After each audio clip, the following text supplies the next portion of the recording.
Hello, everyone. Thank you for coming this afternoon. Very excited for this presentation. We have Mike Grigsby here. He is the creator of the Fearless Falling program. He started this in 2012 based off of 45 years of martial art experience and 35 years of martial art instructions. And I think he's going to have some really good information for us today. So I'll pass the mic to Mike. Thank you very much. Okay, well, so how did I learn how to fall? I learned how as a kid in my very first martial arts class, which was a judo class up in Worthington. And the funny thing is, even though I've been fascinated by martial arts as a kid and then later on as an adult, I've studied it my whole life. Some 55 years I've actually been doing martial arts.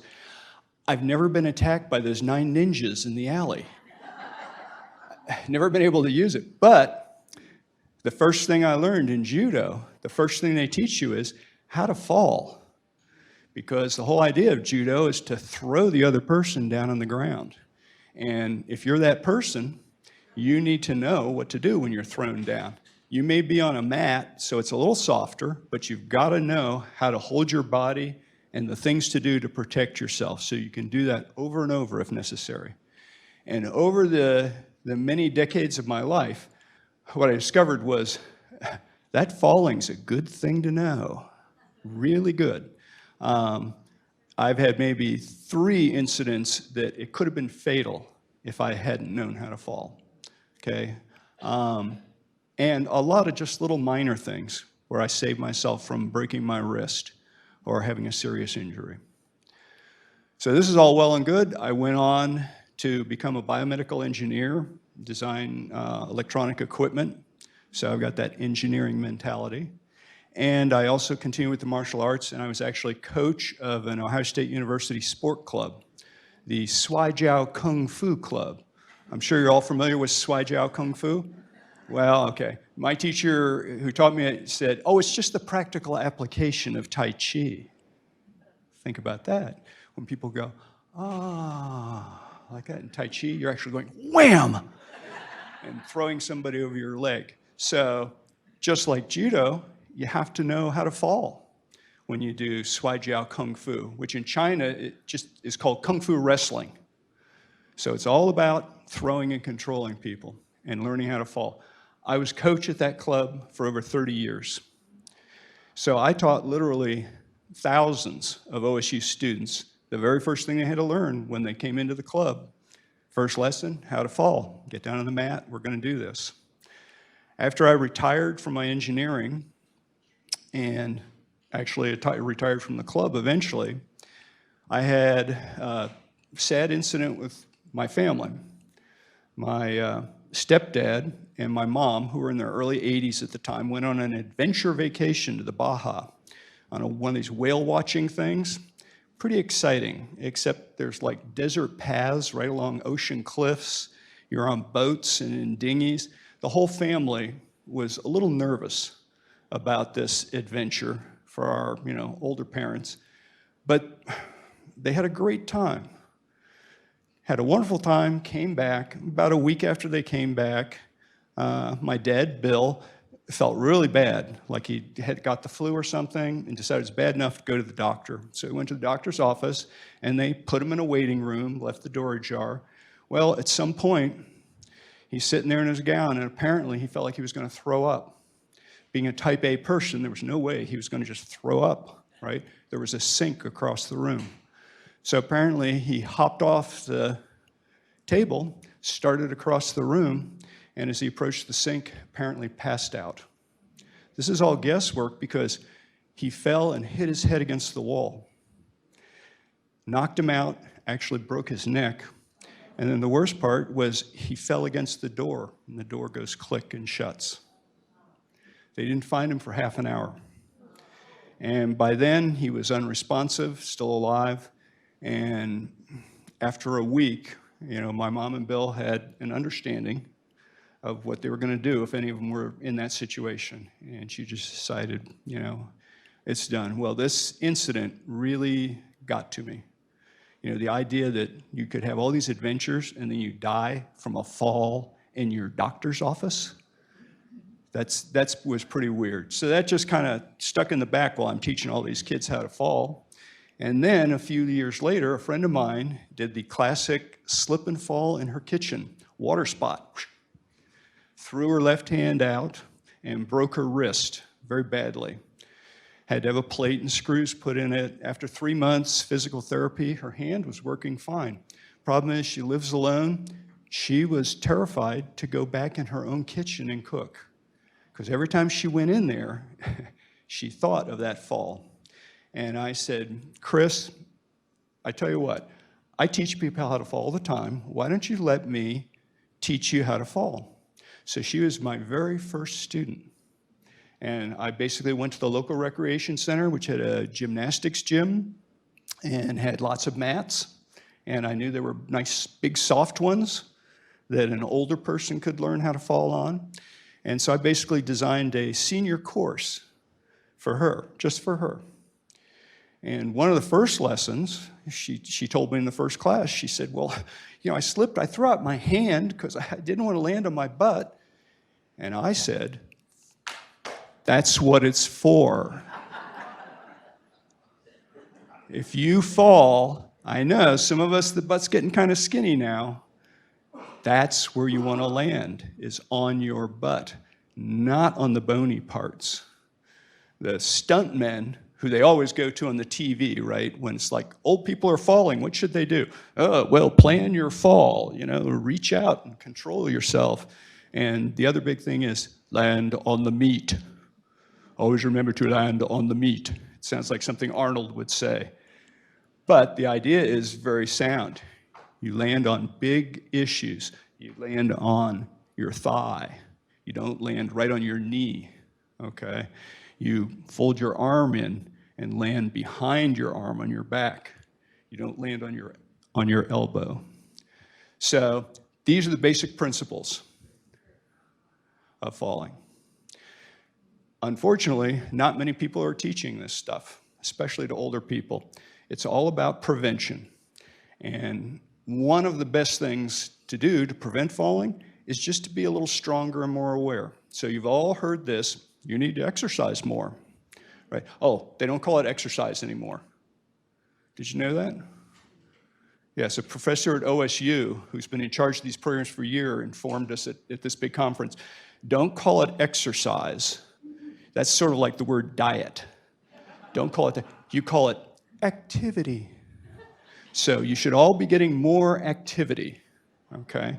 And any activity that actually strengthens your legs or your upper body, but especially the legs, can help your balance, can make you stay up and be more resistant to falling. One of the very best activities, and you probably heard this, is Tai Chi, the Chinese exercise that you see people doing in slow motion, you know, in the park, moving back and forth. So this has actually been studied over some 30 years, and finally they got enough studies together that the falling prevention industry decided, yeah, this works. You know, Tai Chi is actually one of the very best exercises you can do. It's better than running, better than swimming, better than walking. And being an engineer, I have my theory as to why this is true.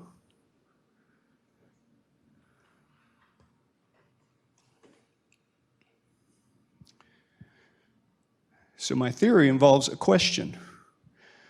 How many times did any of you fall last week? Twice. Once. 0. Most people say 0 because they remember it when they fell. No, the actual answer is thousands. Thousands of times. Why? Because that's how we walk. If we're not using a walker or rolling on wheels, when it's smooth, you don't even think about it. We all know Uncle Ed, when he's upstairs in the house, you know which room he's in, right? You can hear him falling on one foot then the other. But the fact is, we all do it. That's part of walking. It's part of what makes walking efficient. You watch race walkers, they lock their legs out, and it's like boom, boom. When I go forward and hit, I plant the heel, and then your body just glides up over it. That momentum carries you forward. So normal walking, very efficient, very efficient. But there's a problem with it, right? Because the problem is what my friend had with that water spot. If you're walking along and you hit something and your heel goes down and it slips, you're already falling. You're already falling forward. And so you go whoosh, and down you go, just in a flash. So if you have to walk across something that's like ice, what can you do? Well, there is a way to handle that, actually. And it's not the shuffle. I watch too many people do the survival shuffle. They think this is very safe, okay? Because they keep paying attention and they're just moving their legs. In my big wrestling thing, my Kung Fu wrestling, we used to have a saying, where the head goes, the body follows. If you want to throw somebody, you just, and away they go. Where's the head going here? That's right, the tiniest trip. If you're bent over like that and shuffling, the tiniest edge can trip you and down you go. If you're going to take small steps, which isn't necessarily bad in itself, stay upright. And this goes double for you walker fiends. How many times did the PT guy say, the proper way to use the walker is like this? And then you look in the hallway and you see this. Go into Kroger's and the shopping cart stands in. Everyone's just leaning over it and pushing it like it's a little race cart. Okay, so that's fine because you've got the walker in the way. If the walker slips, you've got problems. But the idea is you should keep your balance on your feet, even when you're using a walker. Don't lean on a walker. You use it to help your balance and guide you. The more you lean on it, the weaker your legs actually are going to get. So if you don't have a walker, the other big way is Tai Chi walking. When you see people doing Tai Chi, it has this kind of real smooth, graceful look.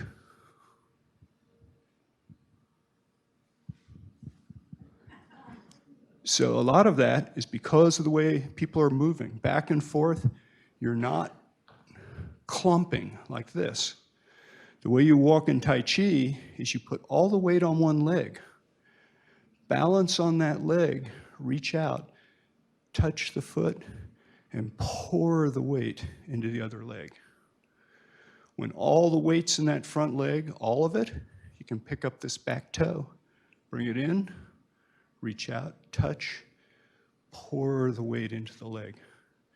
If you're walking along and you see a sudden patch of ice and you can't go around it, if you shift from this to this, you can actually go across. You can walk on greased ice using this technique. And it works backwards too. Reach back and touch, then move. Now, we all did this when we were kids. Do you remember? Sneaking up on somebody? Yeah, we just called it walking tiptoe, right? Because you can't sneak up on your sister or brother like that, falling. So there is a way to do it. So why don't we all just walk around like this? Okay, well, A, you look like Groucho Marx, and B, it's exhausting. It's exhausting because you have to hold your whole weight on one foot and balance, and both of those things take a lot of energy to do. So what's important is knowing how to do Tai Chi walking and having the strength in your legs so you can actually do this for just a second or so that you can walk like this properly. And that's one of the main things you'll get if you take a Tai Chi class, and one of the great benefits of it. So I highly recommend Tai Chi as a way to help prevent falls. Any questions at this point? Just quick. When you fall, you go down so fast that you just, unless you've got muscle memory of how to do it, you're down before you know you're going down. So how do you fall correctly if you don't even know you're falling till you're down? Well, if you don't even know you're falling until you're completely down, there's not much you can do. And actually, the worst kind of fall you can have is where you just pass out. They call that a crumple. This can happen, for example, if they're still trying to get your blood pressure medicine balanced, because you stand up and it's like, whoa, and you wake up and you're down there on the floor. But you mentioned exactly what you need. You said, unless you have muscle memory, and that actually is what the Fearless Falling program, that's where it's different, and that's what it's all about. Because none of us are in shape to fall over and over on a hard floor. But you get a soft mat, and for those of you who can see these pictures, this is one of my students, Katrin, and it's sort of like a low bed.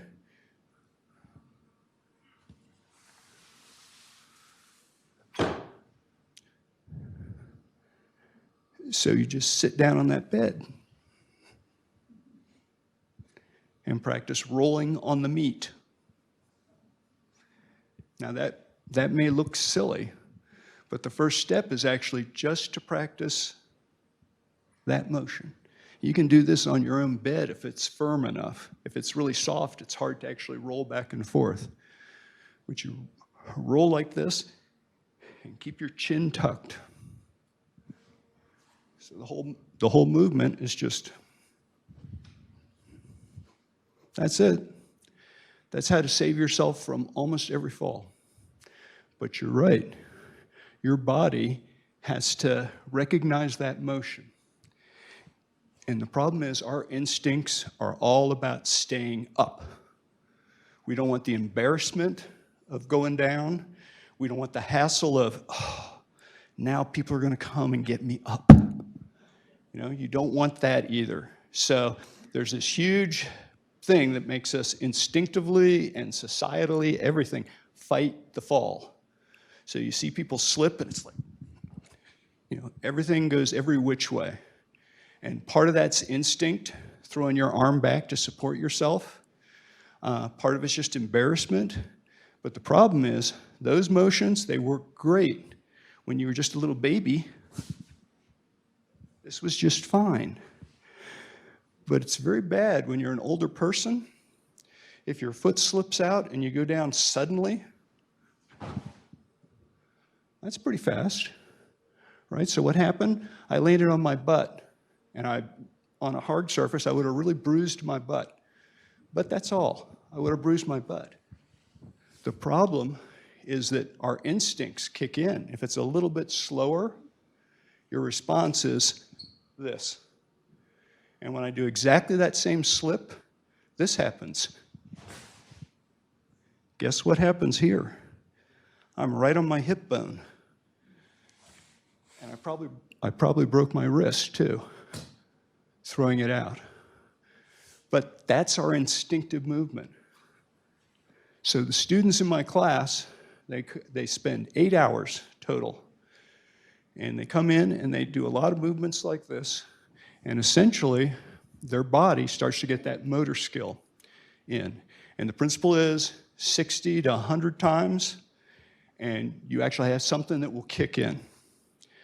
And I personally I've taken literally tens of thousands of falls, both in class, only 100 or so accidentally. They've all been planned or someone's been throwing me. But if I suddenly get really startled, it's wired into us. You're going to do that. You're going to throw your hand out. The difference is if you have the training, you throw your hand out and you go, oh no. Part of yourself goes, oh no. And you go, ah. And you pull it in.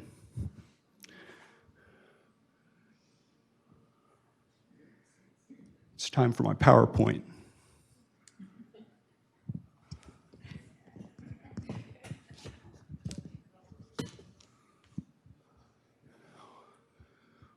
graphics. So I have 3 rules that I teach people about falling down. The very first rule, tuck. What tuck means is protect your head. You tuck your chin down. Ideally, you pull your arms actually around your head, like this. But the most important thing is tucking that chin down. Why? Because the number one cause of traumatic brain injury when we fall is this. Right there. The head whips back, you crack your head on the ground. Basically, you hit hard, you're gone. It doesn't matter if the EMTs are right there. If you hit hard enough, you're going to die. So the number one thing to do is don't let your head whip around loosely. So if you are still conscious and you've got a fraction of a second, you're not down on the ground already, even if you are, tuck that chin in as tight as you can. And then when you roll back, it's not going to hit the ground. Or if it hits, it'll be much softer. That's why it's the number one rule. Tuck in tight and pull your arms in. Remember, when babies react, they do the baby arch. Right? Everything goes out. They want to freeze the world. And so their arms go out and their body arches back. When you're 1 year old, this works great.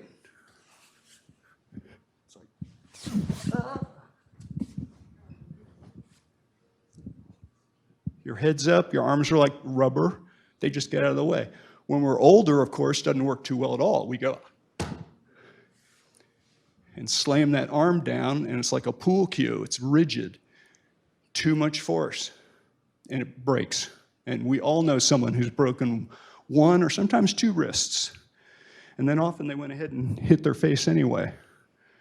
So the 2 big rules in fearless falling are don't hit your head, front or back, okay? And generally you want to pull your arms in or just use them as shock absorbers. Don't try and stop a fall. You don't try and stop it. You try and take control of it. Use your body as a shock absorber. Next slide. Sit. People don't like this. They don't like this bit of advice. Why? Because who among us has not had the experience of going to sit in a chair and it's like 2 inches lower than you think? And so you go, you sit in that chair and you feel the shock wave on the top of your head. It's just like, bam. So when I say, oh, if you're falling, just sit. It's like, I don't think so. But it's actually a good idea. The good idea is the idea to bend the knees to get you lower. And when we practice, you don't practice like you're sitting in a chair going back like this. Instead, you apply the tuck to your hips. It's like a pelvic thrust, or we'll say it's like a Kegel exercise. Either way, you pinch your glutes together, you curve your pelvis, it rounds your lower back. And that's part of the cringe motion. Making yourself round like an egg. You go back that same way with that, and what happens? Very smooth. Even on this, it's possible to make it pretty smooth, although it gets harder every 5 years. I will not lie. I had a class for Mount Carmel folks, and the 3rd class, where they'd only done a little bit of this, one of the women came in, she said, I'm a little concerned. My husband was asking, what we were learning in that how not to fall class. And so we're in the living room, so I showed him. And she said, it hurt.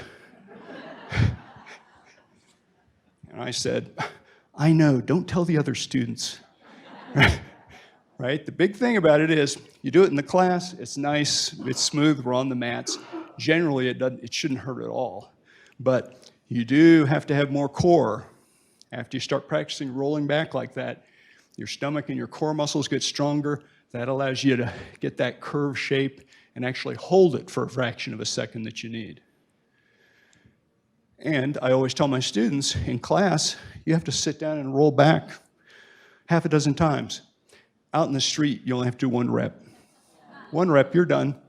And you're either alive and happy about it, or you're on your way to the ER or gone. So don't worry about that part of it at all.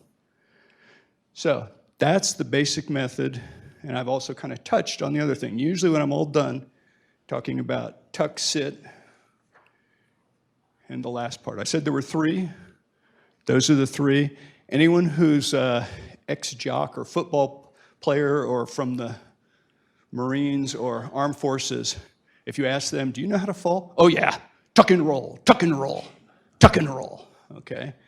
Well, when you're older, this sit part's kind of important because you're not flying through the air clutching the football anymore. You're actually going straight down. And so going to sit, using those legs, really helps a lot to absorb the shock.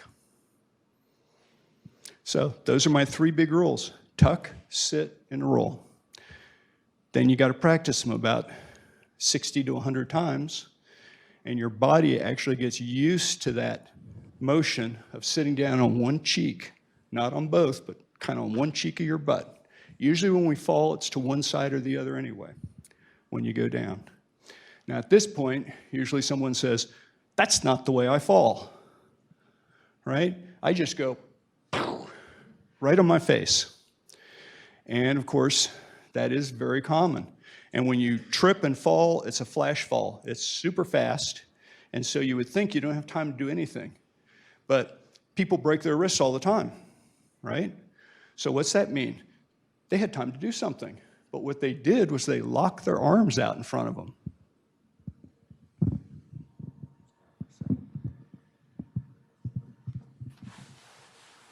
So basically it looks like this.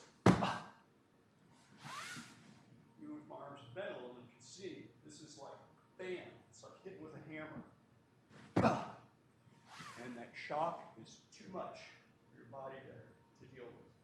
We have a special technique just for this that has this wonderful name, slapping the cheese.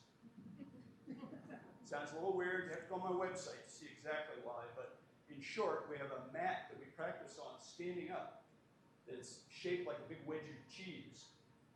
And so you just slap on that mat. Instead of going like this with your arms rigid, your hands are already here. They're already in front of your face, getting ready to do this. And the students train to have them right here and just slap. And when you slap, you hit with the palm of your hand and then your forearms. And then your arms fold up. Then slow motion looks like this.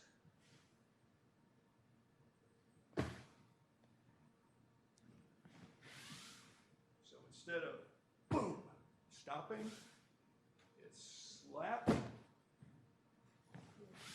Oh, and don't forget the baby arch. Look up. When you're going down, don't stare at what you're going to hit. Look up. Now this may seem almost as bad. Yeah. But it's not. And you're not just hitting on your elbows here. It's very important. Hit with this whole flat of your arm. It spreads the force out, so it's not all just focused on the wrist or on the elbow. And then the most important part is this folding at the end, using the arms like shock absorbers to catch you. Hold up.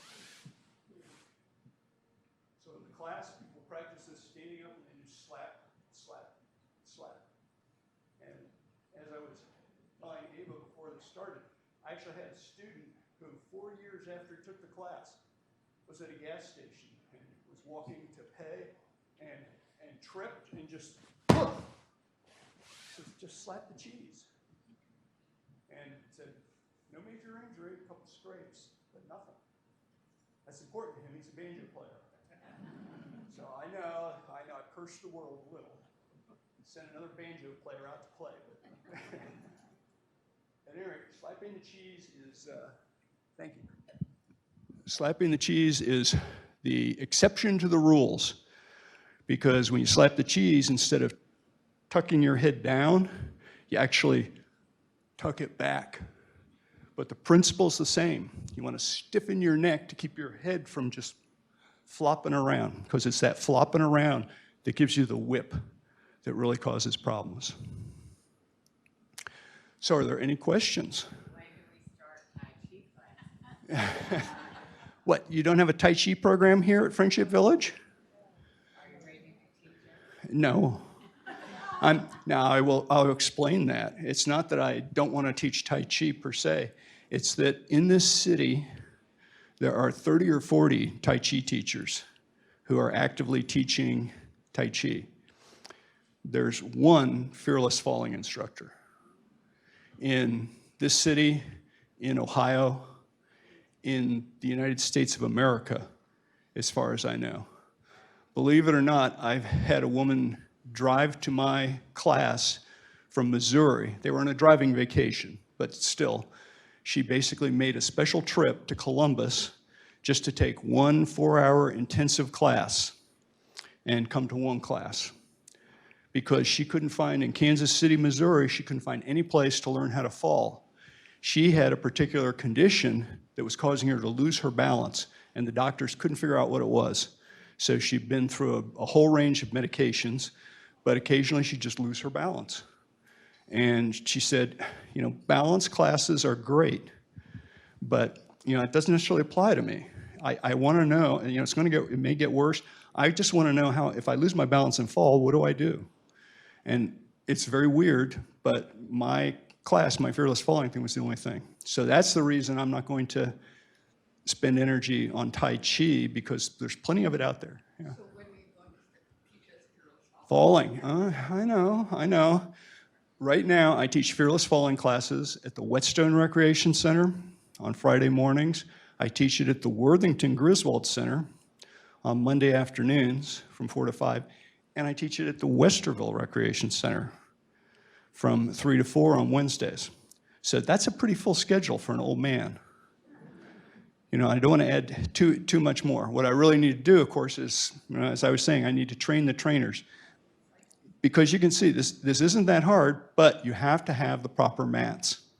For people who are interested in it, my website, fearlessfalling.com, has the full information that I've got and tells you actually how to do the mats and everything, and why we don't teach certain things also. But I know it's very frustrating. It's frustrating for me too. And also there's the aspect that this isn't, despite the woman who came, this isn't one of those quickie, you come, you learn it. It's a motor skill. And if you ever try to do anything from playing the piano to pickleball, or a ball sport, it takes a while for the body to pick it up. We can still learn at our age, okay? You can teach an old dog new tricks. Takes longer, takes more biscuits, but it's possible. It is possible to do. Yes? Doris, I'm going to bring you the mic. Doris, I'm going to have you go. Show us tuck, sit, and roll again. Okay.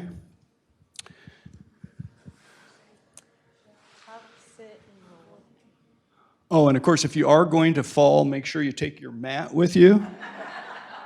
It's very helpful to have this. Okay, so if I'm here and, say someone's backing, it's actually happened to a student of mine. Her husband was backing out the car, and she took a step back and hit a little brick, border on her garden thing, hit that brick and just started to go.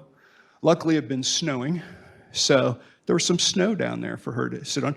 And basically, what you do is you tuck, sit, and that's the roll. And just roll back. I mean, if you think about it, it's extremely simple. But the problem is, when we get that first motion, we don't think tuck, sit, and roll. Our body automatically goes like that. You arch back. You arch back. And arching back is very bad if you're going to go back and land on your head. So you have to practice over and over, and you get to the point where when you're startled like that, and then you sit, you immediately try and shift and sit down. But if you don't have that motor skill available right there, it's probably not going to happen unless you have lots of time. Now there are some exceptions to this. You know, frankly, at the age you guys are and the equipment that you've got, one of the more common falls that doesn't necessarily kill you, but is a real pain in the butt because of the injuries you get, is the tumble.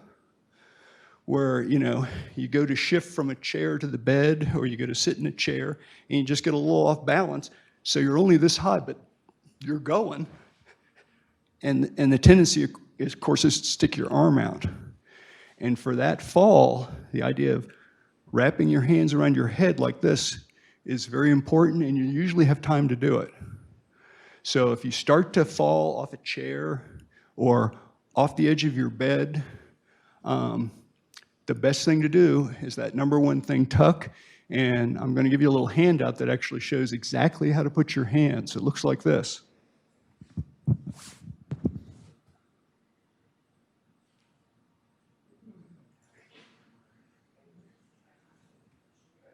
Takes a lot of effort to get them all the way behind, so in a really fast fall, probably only get them to here, or maybe only to here, but that can save you. Tuck up tight, you can still have the protection here. If you're falling slowly, it's like, oh my God, I'm going down. What am I supposed to do? You know, your hand goes out, and you go, oh, I'm not supposed to do that. Just pull it in, wrap your arms around your head. It's much better to hit the corner table with this than with this. Right? So if you get your arm up, don't try and reach out and grab the corner. Protect your head. Wrap your hand like this. Ideally both. So basically, if you're down, you go backwards and you tumble. So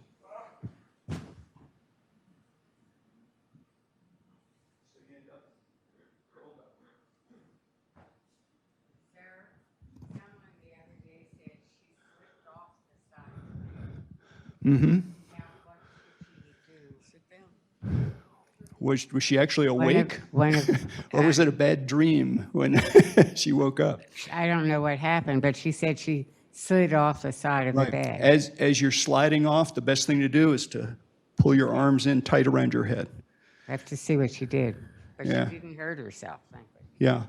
Yeah, and that kind of a fall, that tumble type of fall, it can be out of a chair. That's very common, where you're going to get up, and for whatever reason, you just kind of lose your balance, and you start to go, and it's like you got the chair arm, you got usually not much space to spread out. The idea is just stay sitting. Just think, I'll just sit on the floor if this chair won't have me. You know, that's the thing. Don't be afraid of getting down. Once you're here, much safer to fall from here.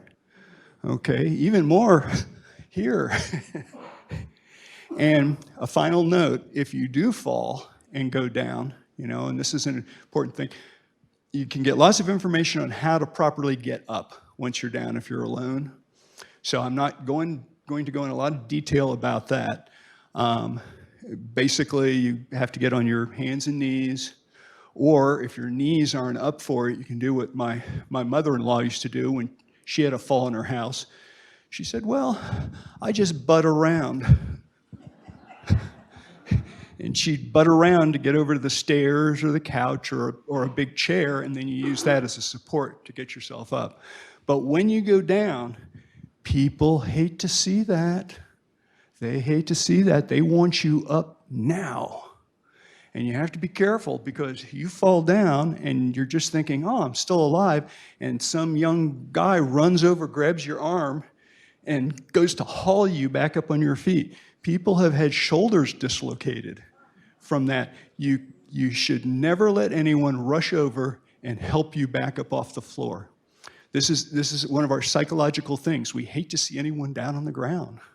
You're probably nervous just watching me sit here, you know, so here, I'll get up there, that's better. But I always tell my students, you know, what do you do if you have a fall and you still talk? You say, don't touch me. Don't touch me. And if they're still coming on, you say, I'm a lawyer.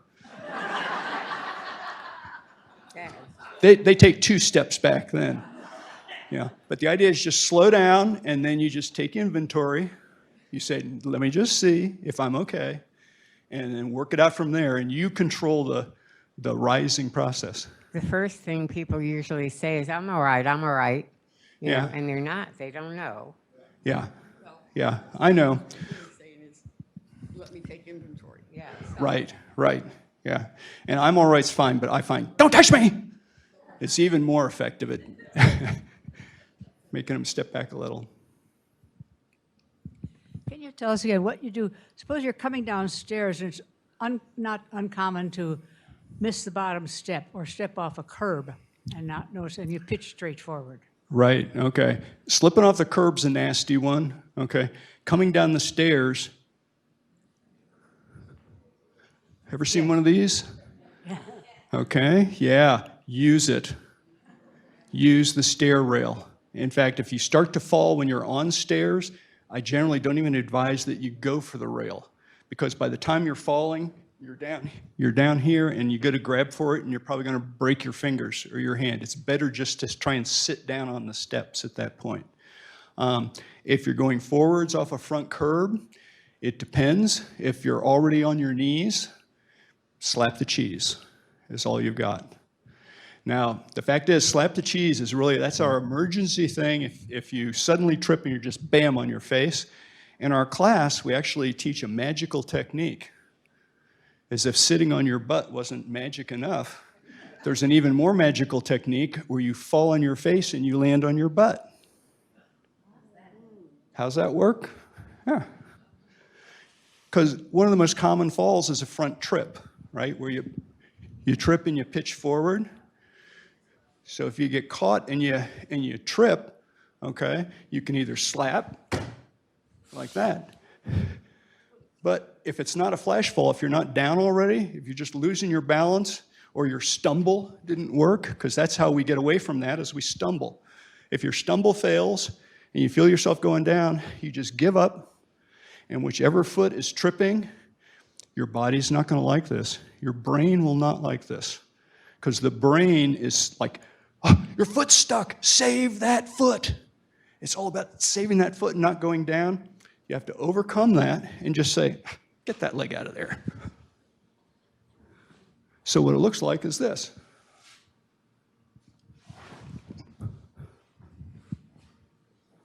How easy could that be?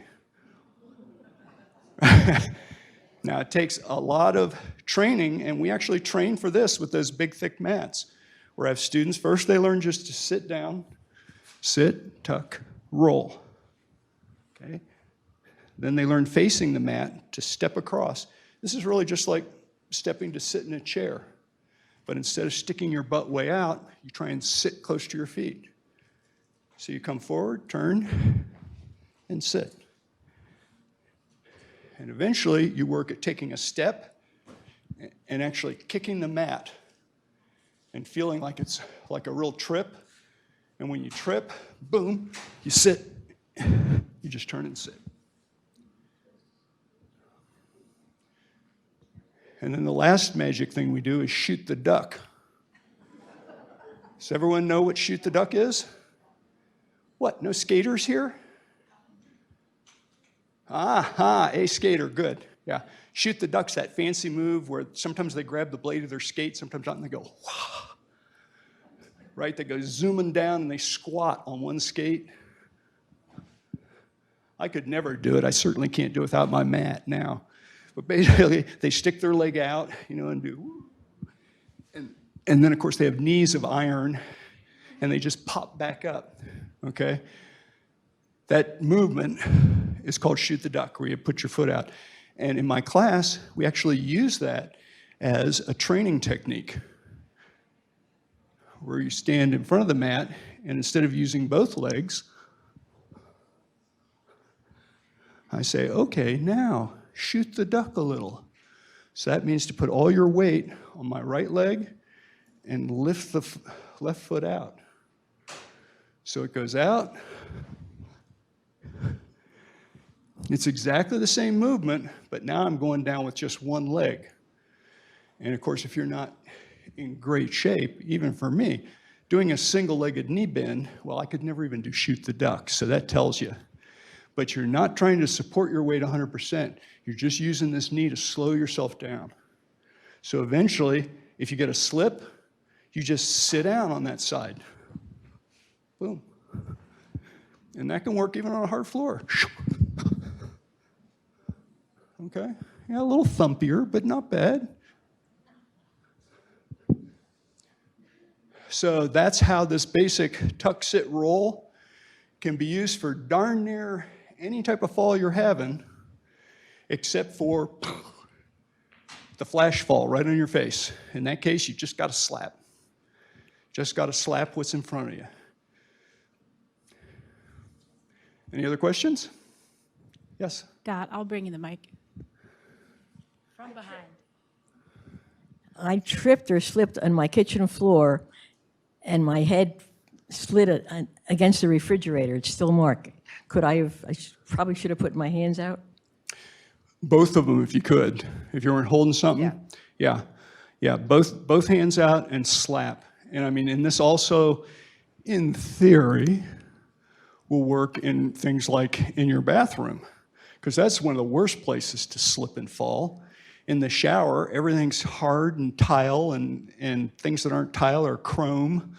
You know, it's the last place you want to be bouncing around in there. And our instinct, of course, is to throw our hand out, and you throw your hand out, and everything's slippery anyway. It's better if you lose your balance. You know, if you're on a shower chair, same thing. If you start to lose your balance, just pull that arm in by your head.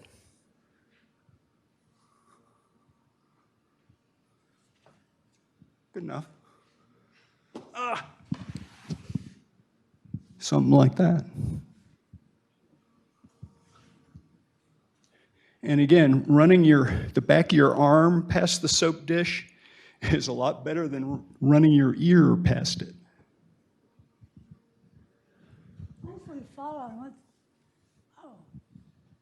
Once we've fallen, what's the best way to get up? On our knees? If your knees can take it. Yeah, and that was when I talked about butting around earlier. If your knees can take it, you get on your hands and knees, and the general advice from there depends on whether your legs or your arms are the weakest part. Because if you get on your hands and knees and your legs are fairly good,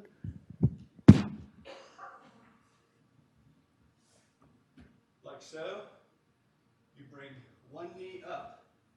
You do that, move your hands back, put your hand on that knee, and try and reach up with the other one. So that's one way to do it. My wife has really bad arthritis in her knees. She can bend them about that much. So when she's down in this position, I watch her do this, it drives me crazy, but she'll get in this position, and she does. Ta-da! And she's up. You can also crawl over to something to help pull yourself. Yes, yeah, it's better, and you can crawl on hands and knees if your knees will take it. If they won't, butting around. You know, you sit down and you use both hands to just pick yourself up and push, and get over to the stairs, and then start getting yourself up. Or heavy furniture. It's always good to have at least one piece of nice solid furniture nearby that you can use to help get yourself up. Or press your little Friendship Village button, right? So many of our people here have walkers, so they're always walking with their heads down. Right. Should the walker people hire walkers? The walker people need to clean up their act. And they need to just look up. And a lot of physical therapists will tell you, going from this to this is good for a whole bunch of reasons. Not just, running into other people with the walker. If you get in the habit of walking around like this, it's just bad for the body. This is also one of the things that Tai Chi is real big on. They always say in Tai Chi class, you imagine you have a little hook on the top of your head, and you imagine yourself hanging from it, like a big Christmas ornament. So when they say, stand nice and tall, it's not military like this with the shoulders and stiff. It's like this. So you're still straight, your spine's got its natural curve, but you're straight up and down. And it's much better for the body overall. But of course this is something that happens as the muscles get weaker in the core. You start to slope forward. So you tell those people they need to get to the gym and do core work and take Tai Chi so they start getting up and looking around. And as I said with the shuffling earlier about how bad this is, yeah, you don't want to be looking over or down. Look forward. Don't look at your feet. Look ahead to see what's wrong.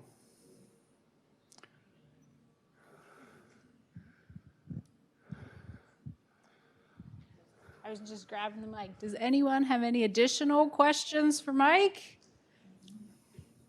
No? Well, if not, I'm sure he's happy to stay a few more minutes if you have an individual question. But thank you so much, Mike, for coming in today. We appreciate You're welcome. it. Thank you. You've been a great audience.